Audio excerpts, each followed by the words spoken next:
Three Wheel King here, just doing a quick little walk around of my 1986 Honda 250 Big Red. She's in rough shape, but that's only because she's actually ridden, unlike a lot of what you see. When I first got it, it didn't run. It needed a stator coil, which I fortunately had one kicking around the house. But let's go a little closer here. This wire right here, somehow the connector got cut off of it. I don't know how or when, but all I know is that I had to put this little thingy on there so it would work. But it ran mint after that.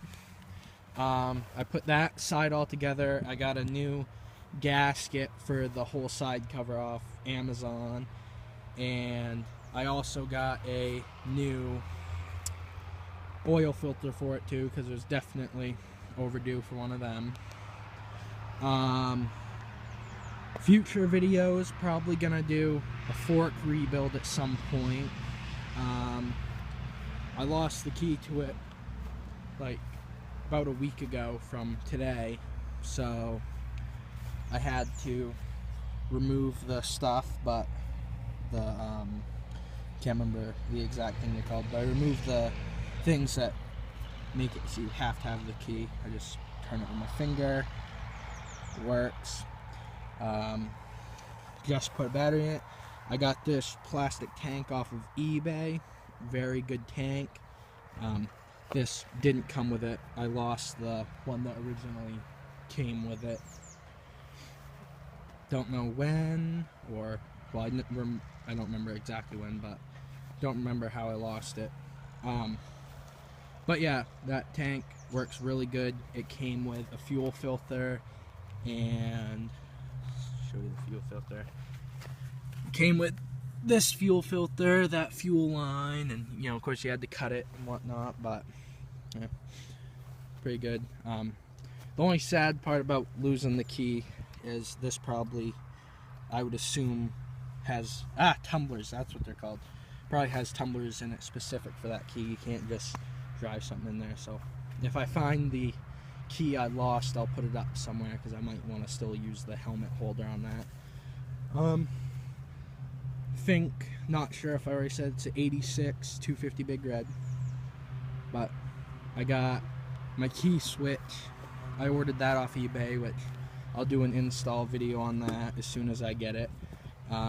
I also have a 7-inch LED bar coming in that's going to replace this, so it's a lot brighter and better for night riding.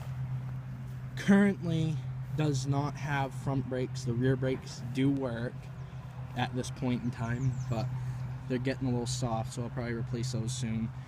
And right now it is middle of May, so probably around the end of June I'll do another oil change and get the stuff for the fork rebuilds, maybe fix the front brakes on it. I don't know yet, but I have a build planned for this. I plan on custom building a 6-inch lift and putting 30-inch Gorilla Silverbacks on them. I believe, if I remember correctly, that's what they're called. Gonna obviously have to get bigger rims. I'll probably run wheel spacers on the back so they stick out. Plastic's in rough shape, so I'll probably order some, and I hope I'm pronouncing this right, Mayer aftermarket 3-wheeler plastics, and I'll get the side pieces too, because this came, the reason why I got this plastic tank is it came with a Honda 4Trax tank on it, and it was just ugly. But just make sure you guys know this is not the same 3-wheeler in previous videos that I have. This is an 86, the other one was an 87, and the plastics were in better shape, but they were also the aftermarket ones.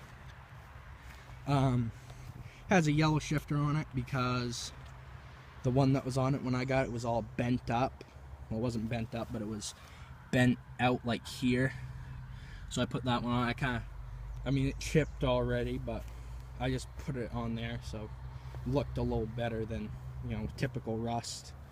And I got bent foot pegs. I'll probably wind up fixing those. That one's not bent, but this one is. I don't know why it bent out like that. I figured, you know, every one I've had, they bent in. Then taillight, my father ran into me one night.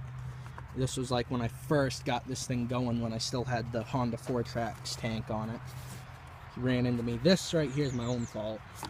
This is because I dumped it backwards one day and ripped that up like that. And then this thing was already beat up when I got it, so, you know, I actually, you know, I beat on a little bit, but at the same time I'm taking care of it and fixing stuff at the same time. But as for these, I plan on taking these off and replacing them with a light bar with a red tinted lens, so I'll still have the back brake lights, but they'll be LED, so, you know, it'll be brighter and it'll look cool. And then another thing I plan on doing, hopefully, is gonna take this shock mount out and I'm gonna move it over here when I do the 6-inch stretch and lift. But I'm gonna mount my shocks here, which means I'm gonna have to unfortunately take this off, because I won't be able to run my axle paddle setup, because I'm gonna have to do it here. Then that is the brake drum, which I'm gonna clean off and drain. I'll probably make a video on how to do that for some of you guys that don't know how to drain this, and do a video on what to look for and to watch out for when you're buying one of these. But my father bought me a new battery for this thing for my birthday, which, you know, was pretty cool of him. Turn that on and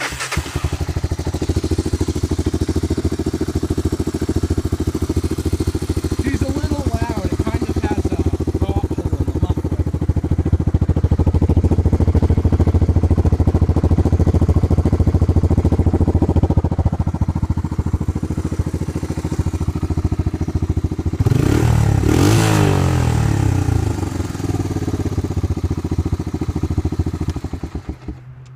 And that rot hole is actually caused because water will get down in these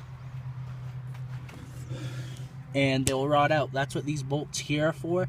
They're so you can drain the water out of the exhaust so it don't rot out like this. That's one thing to look for when you're getting one of these, but I'll go more in depth on stuff to look for in my next video when you're going to buy one of these. Even though my next video will probably be the key switch install for you guys. It's fairly simple, but, you know, also, you know, I could work on being a better, you know, working on this thing better myself, you know. I mean, because I'm missing the screws here, but as I go, I'll progress and do things better and whatnot. I plan, hopefully, if I do this lift, I plan on getting the new rear plastics, as I already said, in the side covers for there, and I'll probably get a new fender too. And right now I'm probably gonna, well, not right now obviously, but after that I'll probably look into having them camouflage dipped or coated, because I think that'd look pretty cool. But yeah, I'm gonna be hopefully saving up, gonna get a helmet cam, so hopefully this summer I'll be able to post some videos of rides. Be pretty cool. And I'll be able to I'm taking videos with my phone right now because I don't have one of those fancy cameras.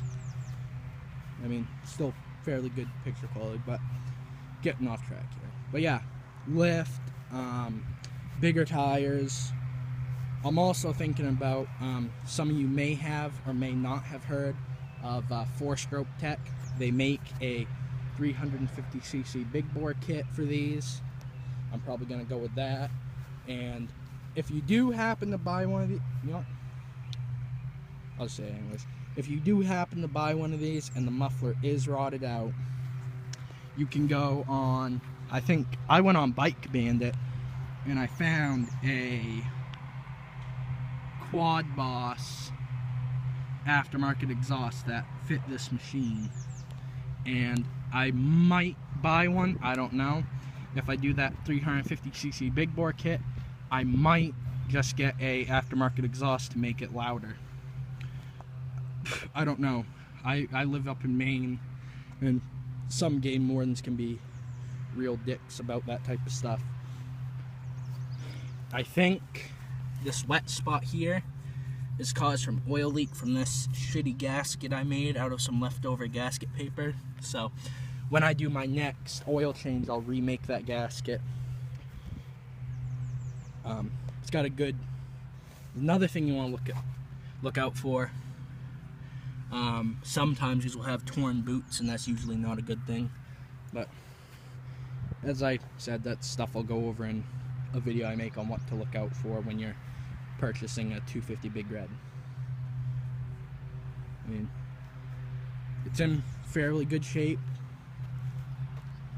compared to some that I've seen with like no fenders, but you guys have seen how easy it starts with electric start. Show you the kicker works too. Some of these, the kicker don't work.